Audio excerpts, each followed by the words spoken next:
Magandang buhay! Hello mga kapatid! Nais ko lang i-share sa inyo ang magandang balita.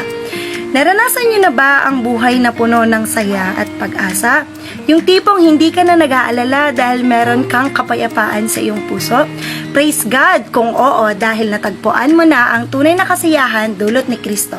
At sa mga hindi pa, ay hayaan niyo pong i-share ko sa inyo ang sinasabi ng banal na kasulatan ayon sa Hebrews 13 verse 5. Ang pamumuhay ninyo ay dapat walang pag-ibig sa salapi. Masiyahan na kayo sa mga bagay na taglay ninyo sapagkat sinasabi ng Diyos, kailanman ay hindi kita iiwan, kailanman ay hindi kita pababayaan.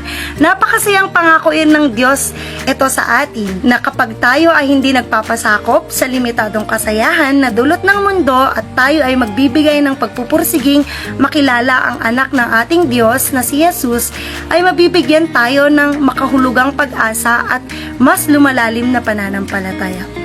Dito, sinasaad ng ating Panginoon na di kailanman niya tayong pababayaan at iiwanan. Magpapatunay na kahit anong dagok ng buhay ay may saya dahil may pag-asa. Na kahit may problema, hindi kailanman mag-iisa. Sa pamamagitan ng pangako ng Diyos na ito ay mabibigyan tayo ng karangalan sa lahat ng pagpapala sa atin ng Panginoon.